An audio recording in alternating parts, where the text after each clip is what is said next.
This is to give an overview of what you will find on the learning management system. All the activities and resources that will be deployed. So after you must have successfully logged into the learning management system, you would see a list of your courses. So this is an hypothetical course, and all you need to do to get into the course is to click on this link. Click to enter this course.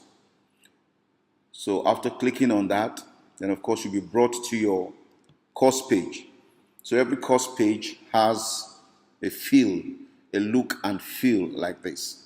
So the first thing you will see is a welcome message by your facilitator. And when I say facilitator, I mean your lecturers. So I have put something for the students in this form. Well, this tutorial is just for learning purposes so that you understand what happens when you get to your course page. Now, on the course page, you have layouts.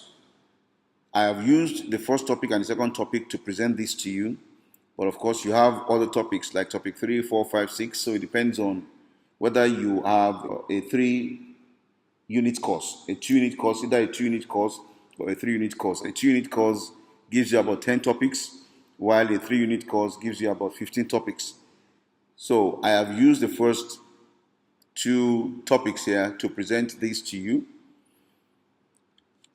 And I have divided them into 2 formats, resources and activities. So what you are going to be seeing will not be outside of what I am showing you today. Now, the resources that your lecturers, your facilitators will give you will be either a file or a URL. Now, a resource is an item that a teacher can use to support learning, such as this file and this link.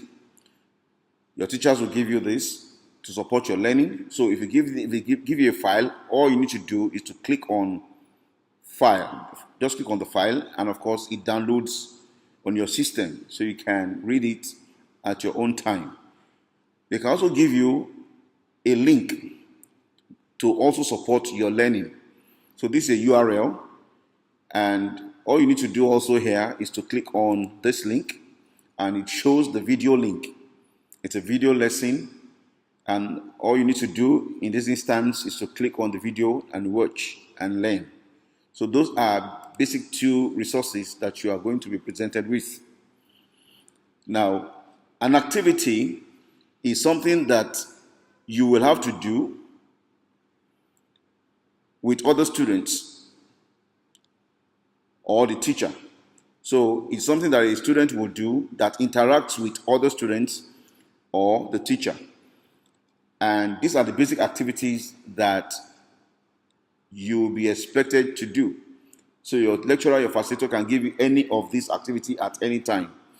So you have assignment is an activity, a chat is also an activity, a forum is an activity, and a quiz is also an activity. And of course, you can use any of these for your assessment.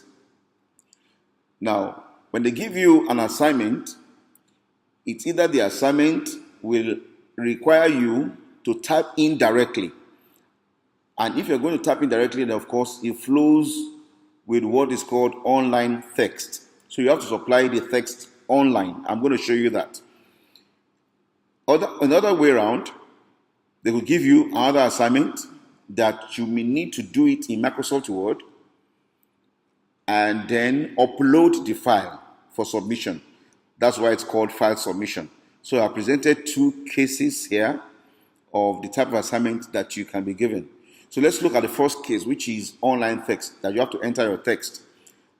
To answer this assignment, all you need to do is just click on this link, assignment 1, and you're going to find the submission status. There's no attempt because you are yet to answer this question, and it has not been graded, and this is the due date and the time remaining. Now, to answer this question, now all you need to do is click on add submission. Add submission. When you click on that submission, just scroll down, and you are being presented with a text box whereby you can answer the question. So the answer to this question, so this is hypothetically just an example, is, and then of course you keep on supplying the response to the question. After you are done, all you need to do is just click on Save Changes. And because you have clicked on Save Changes, you could see this is a preview of your response. You can see it's an online text, it's a preview. This wasn't there before, but because you have tried to answer it, so you could see the preview. Now, if you have made a mistake, all you need to do is just click Edit Submission and it will go back. If you want to remove it completely, just click Remove Submission. But if you are fine with what you have done, all you need to do is just click Submit Assignment. And the assignment is submitted. Now, before it's finally submitted, it's going to ask you, are you sure you want to submit your work for grading? You will not be able to make any changes once you say yes and click Continue. So just click Continue and it's finally submitted. Now let's look at the status now, your submission status. This pertains to every student. So your assignment has been submitted for grading. Of course, the lecturer has not graded it yet because he's yet to see it. So this is the first type of assignment. You have to type in the text, and that is called online text. Now let's go back to our page, course page. Now I'm going to explain the second type of assignment, which will require you to upload a material, upload a file. So that is the file submission type. So you can also be given this type. So if you need to answer this, just click on the link, assignment link. Of course, before we go on, I would like to show you that every activity has an icon. So this icon represents assignment. You can see it's the same type of icon. This icon represents chat. This icon represents forum. And this icon represents quiz. Now to answer the second type of assignment, all you need to do is just click on the link and it takes you straight to where you need to add submission. Now, of course, look at your status again. It is yet to be attempted. It's not graded. Now, when you have already answered the questions outside of Moodle, outside of this learning management system, all you need to do is now click Add Submission. Of course, you need to close the file and then attach it. So click on Add Submission to start the attachment. And of course, you can see this downward pointing arrow is asking for the file. So if you want to drag it, all you need to do is just minimize this window and drag into this box. But if you are finding if you're using a mobile phone or a tablet and you don't have the flexibility of dragging, all you need to do is to click on this white icon to add. Then you go to upload a file, you choose the file, and then you look for where the file is on your desktop. Okay, so there are so many files here on my desktop. So let's say this is the assignment. Just double click it. So you can see final upskilling and upload this file. So you could see the Microsoft Word file. So this contains my assignment. So this is the second type. Once you're done, click on Save Changes. And you could see that your assignment is about being submitted for grading. But of course, you can still make an adjustment. You could edit submission or you could remove submission. But of course, it has been submitted for grading. So these are the two types of assignments that you can be given. Okay? Now, let's go back to the other activity. Aside from the assignment, your lecturer, your facilitator could also deploy a chat activity for you. So, just like normal chatting, it could be between you and between the facilitator and all the students. Let's chat based on what I have taught in the previous class. Are there any area of concern? Are there any area or any topic or any section you don't understand? Let's chat about it. So if he has deployed a chat for you, all you need to do is that you click on chat. Now, chat is meant to be synchronous. It's meant to be online. So you have to be online to have this chat interaction with your facilitator. But if you are not online at that instance, you can still get the offline messages. So All you need to do is to click on the chat, and you could see it says click here to enter the chat now. So just click to enter the chat now, and you could see the interface for the chat. This is the interface for the chat. This is only the student that's in the class. So all other students that are joined, they will be lined up here. And of course, you could type here. You and your lecturers could type here. You could say, okay, hello, sir. I'm in the class now. I'm in the class. So if you click send, you could see your chat here. So lecturers could ask you, can anybody just point out any area of difficulty? You click send. So there's going to be interaction between the lecturer and the teacher. So this is the chat module on the learning management system. Now, the next assignment is the discussion forum. So the lecturer can also deploy a discussion forum to complement what he has taught. You could say, I want you to discuss on this in less than 200 words.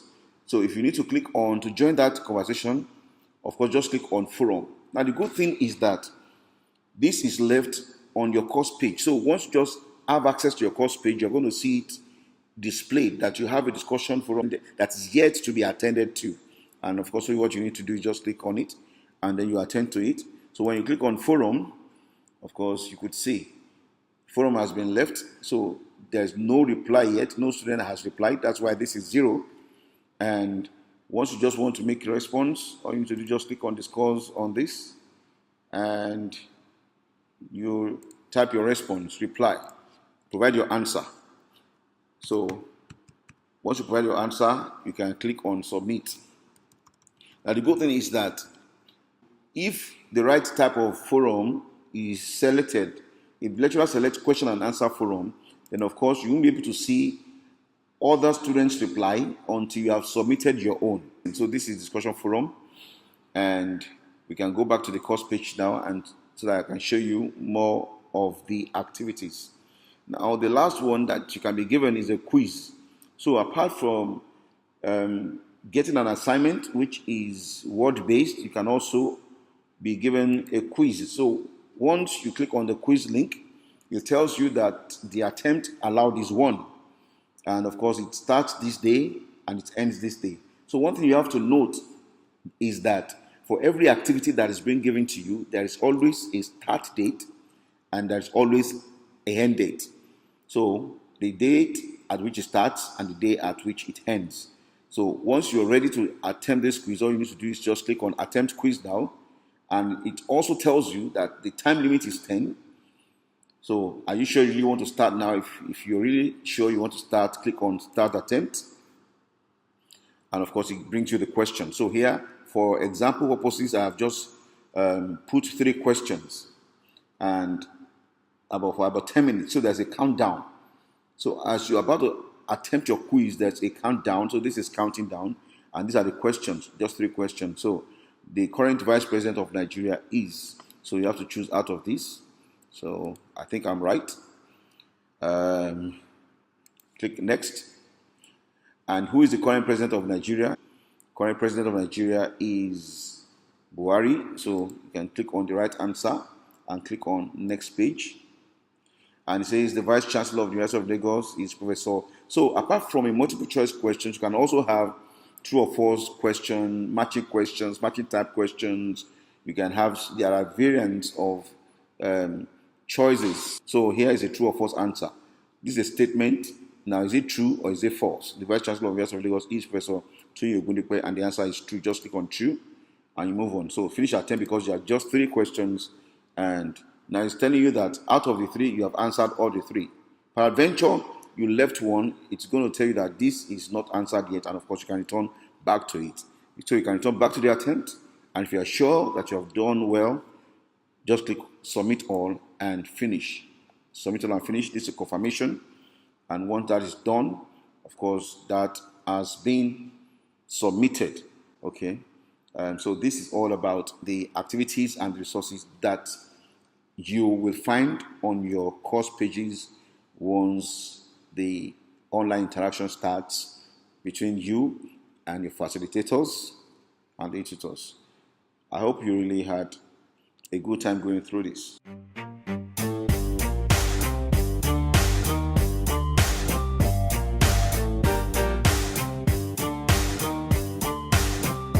So we're back again.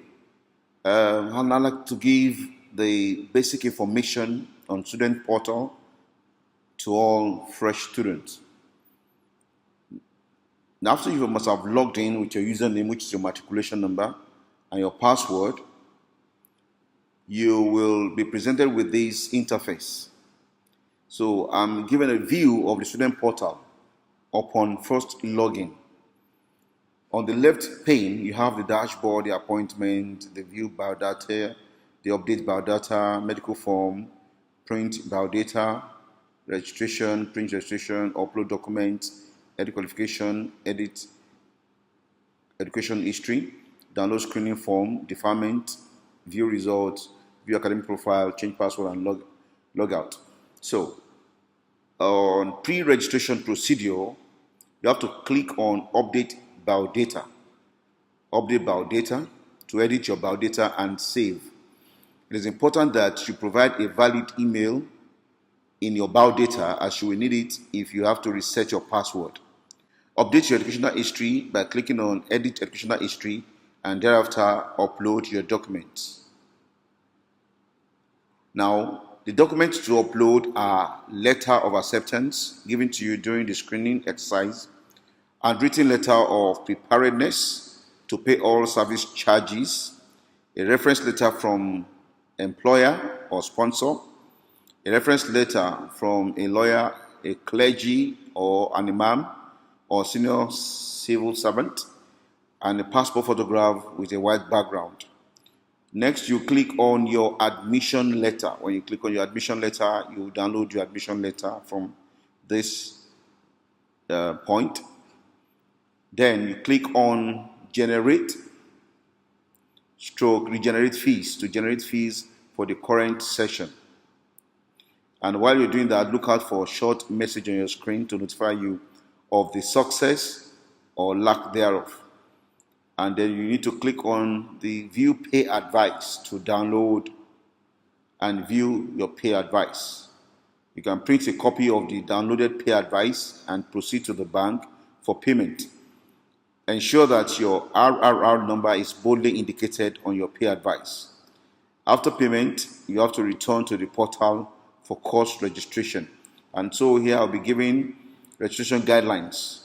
After you log in, usually with your username and password, you click on course registration. So you click on course registration. Then you select the courses you wish to register by marking the box provided. So this student has selected the courses she wants to register. So you have to do that by marking the box provided. To add more courses, you click on select more courses to display available courses. So when you click on this select more courses, of course you have available courses, and of course you can also search for more courses. Once you're done with selecting your courses, you click on submit. Then you print your course registration form and proceed to the DLI registration officer. You're also required to submit the following documents to the DLI registration officer to complete your registration. These are the documents: the admission letter, that's the original colored printout and laminated, the student biodata form, the colored online printout, and the student payment receipt. So these are essential. Now we're going to go back to the dashboard where you have all the icons. Now there are also procedure for deferment in case you don't want to come in a particular year, or you want to obtain a sick leave or leave of absence. All you need to do is to click on deferment application. Deferment application. You select the resumption session and the semester. So this is the resumption session. You select the resumption section and the semester. Then you state the reason for your request. So the reason for your request is going to be stated here. Then you click on submit. You cannot print your deferment letter and submit a copy to the admin officer. So you may also need to view your academic profile after an examination. So all you need to do is click on View Academic Profile, and that takes you to your academic profile. So this is asking, do you want to allow downloads on studentportal.unilag.edu.ng? So you need to do that to download your student profile for the information on your biodata. So if you click allow, so there's going to be a download of information on your biodata and every other matter, your academic information, program status, registration summary, approved results, financial history, and everything. So all these are contained with your academic profile. So with these, I hope you'll be able to navigate your way around Student Portal. Thank you.